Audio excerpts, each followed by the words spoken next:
GCMMA boys coming to you this week with our UFC Canada Belal Muhammad versus JDM fight night. Boys, this fight does have some and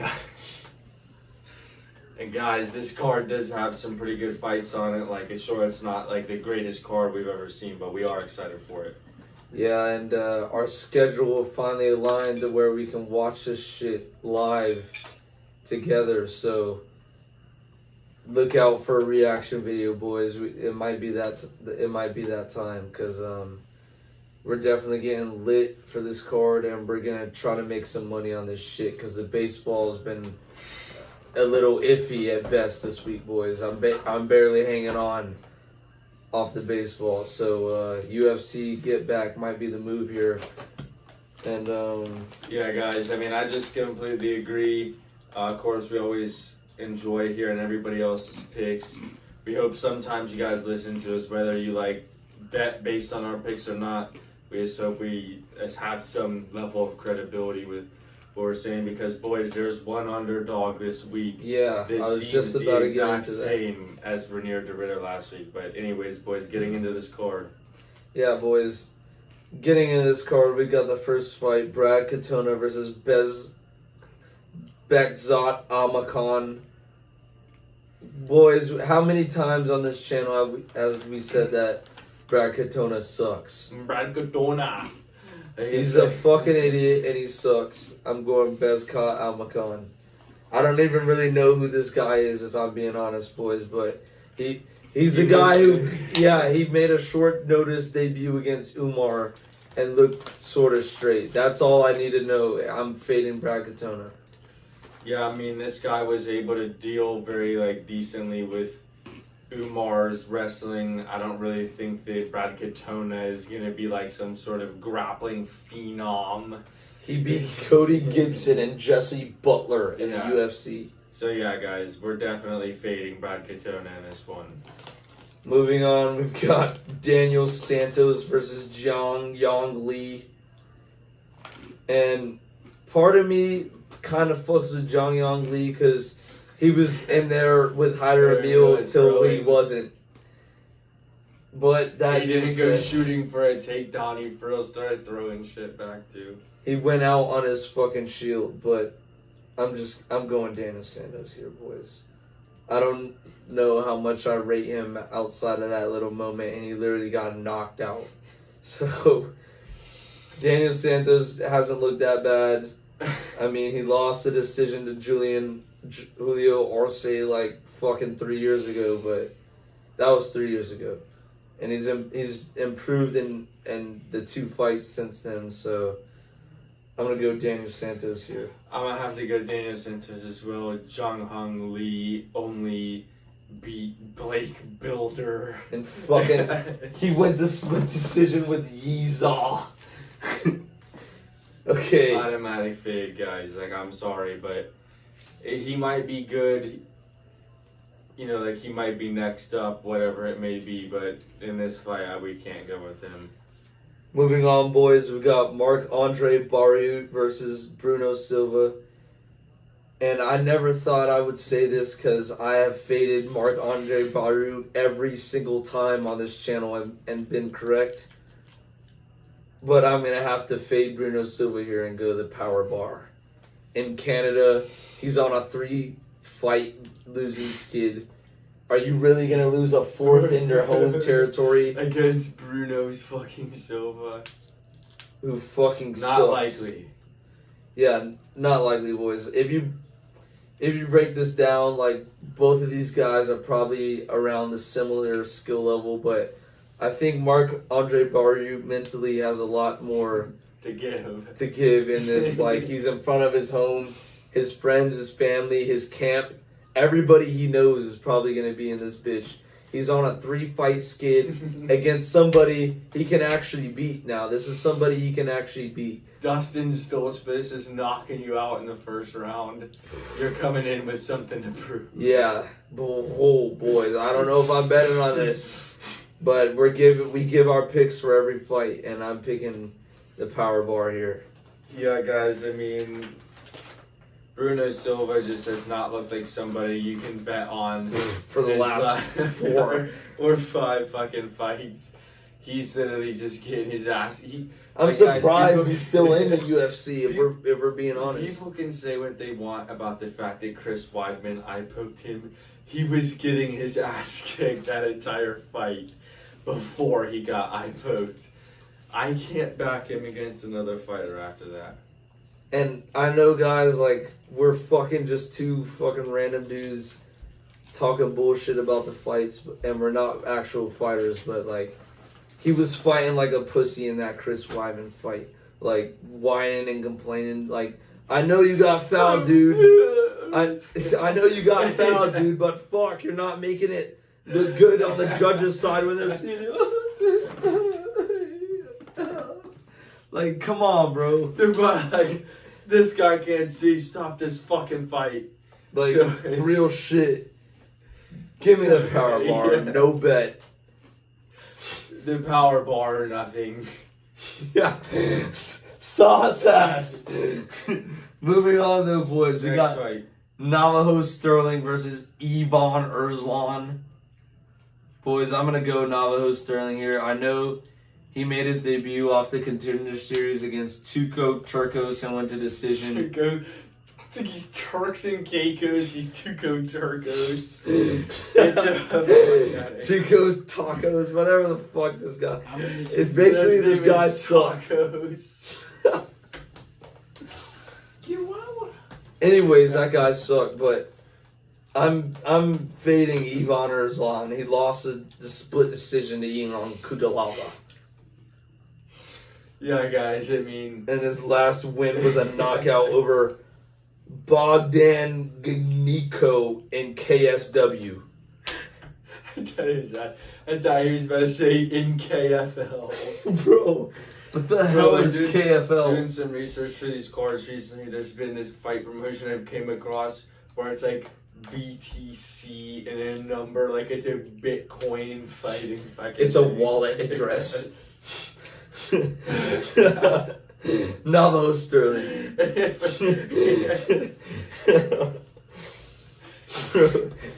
Oh, that's you have Navajo Sterling too. Yeah, I've got Navajo Sterling. Like, I'm I was not gonna say, bro, this random guy who has realistically not done anything. Yeah, Ivan Erzlan.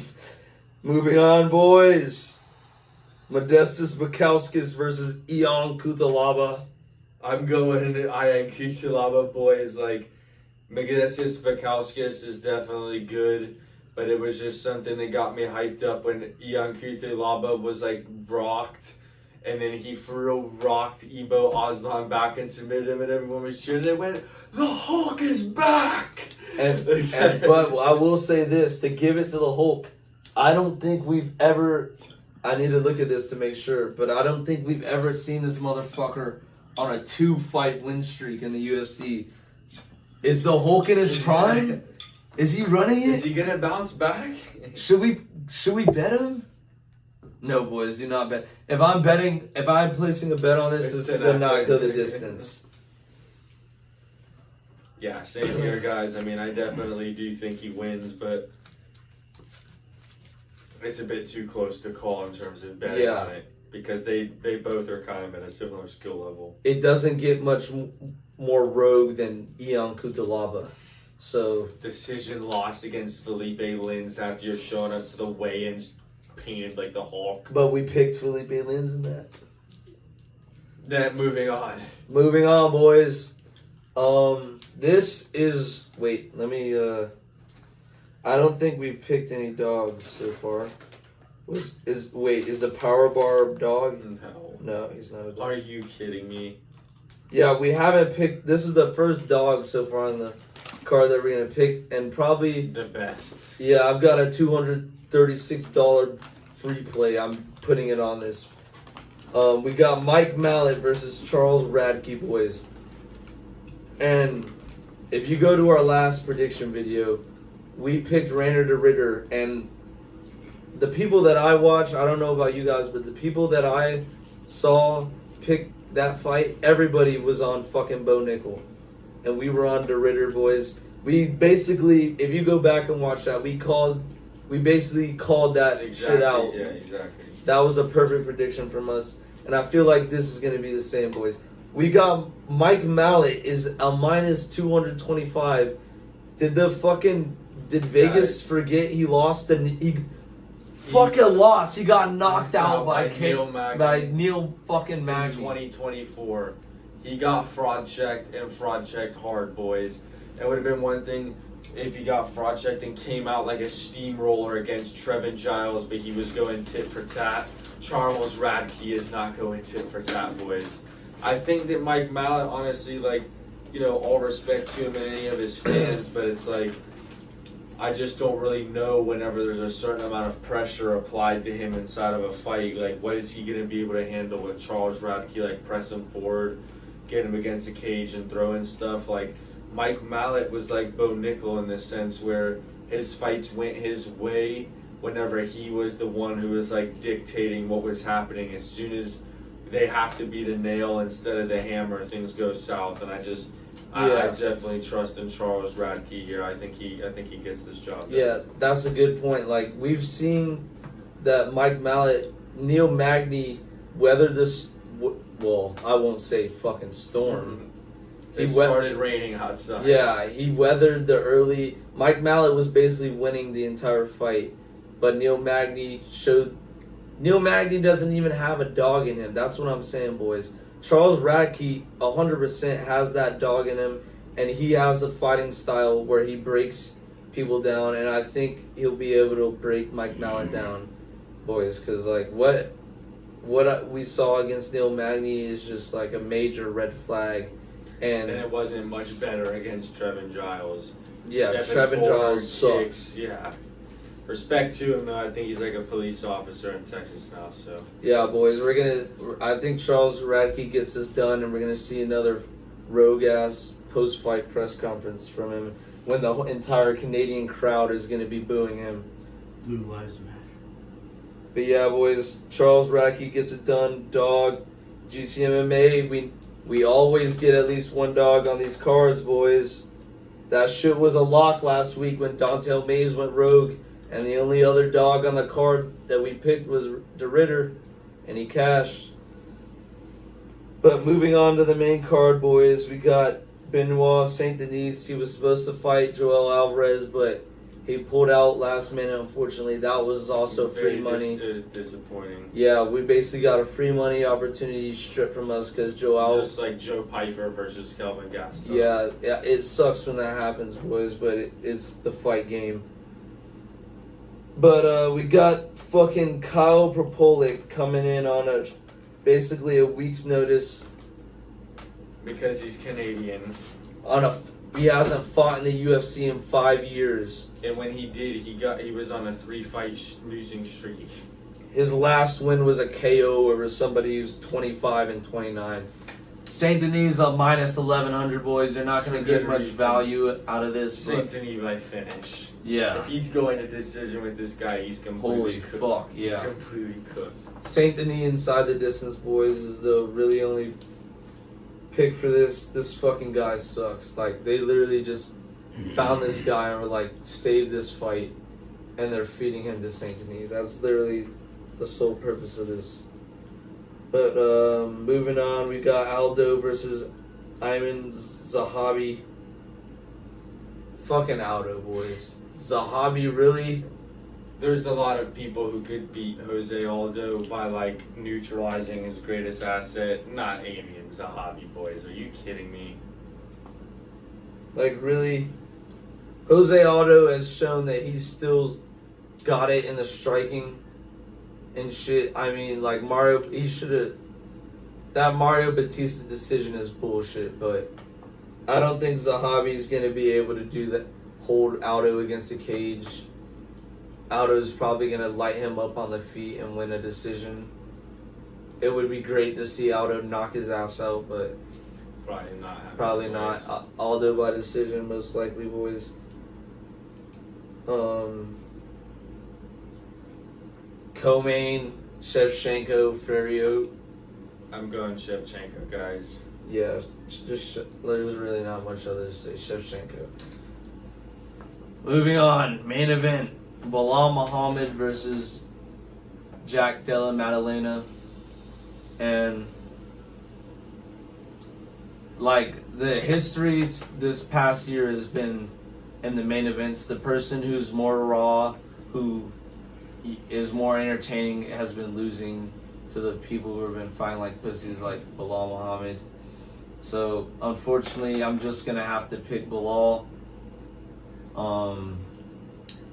I really hope JDM goes in there and knocks him out, but Belal has shown that he has a pretty decent chin, and he knows his specialty is winning decisions. And JDM, he's not been 5 rounds in the UFC. He hasn't been 5 rounds in the UFC. He has power, but he's knocked out nobody's and Gilbert Burns, who we've always said. So. Gilbert Burns was literally winning that fight before he got knocked out. So my thing is just like, guys, if he was getting taken down by Gilbert Burns, I think that, all jokes aside, Belal Muhammad has the ability to do that as well. Yeah.